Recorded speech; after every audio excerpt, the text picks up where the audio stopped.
జై శ్రీరామ్. ఇవాళ రేవంత్ రెడ్డి గారి స్టేట్మెంట్ చూస్తే నాకు దిమ్మ తిరిగిపోయింది. హిందూ దేవతలు 3 కోట్లుండ్రా, నాన్ వెజ్కి ఒక దేవుడు, పెళ్లిగానోళ్ళకి హనుమంతుడు, పప్పన్నంకో దేవుడు, మందుకు ఓ దేవత, ఎల్లమ్మ పోషమ్మ అని ఎటకారంగా ఇలా మాట్లాడటం జరిగింది.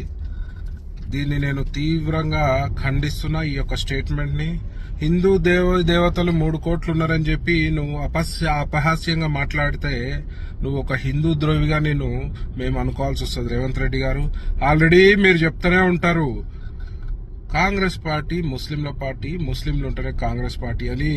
మీ యొక్క ధోరణి, హిందువులపై మీ యొక్క ధోరణి పలు సందర్భాలలో పలు బహిరంగ సభలలో చెప్పడం జరిగింది.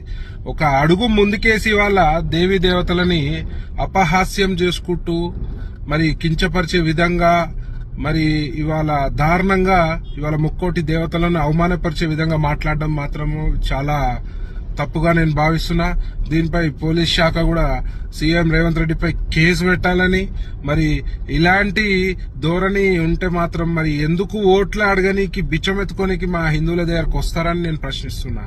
అలాగే ఇలాగే మీ యొక్క హిందువులపై ధోరణి ఉంటే మాత్రం ప్రజలు మిమ్మల్ని ఒక హిందూ విరోధిగా, హిందూ ద్రోహిగా మరి మిమ్మల్ని చూడాల్సిన పరిస్థితి ఉంటుందని తక్షణమే రేవంత్ రెడ్డి గారు మరి దీనిపై హిందూ సమాజానికి క్షమాపణ కోరాల్సిందిగా నేను మనవి చేస్తున్నాను, డిమాండ్ చేస్తున్నాను. జై శ్రీరామ్.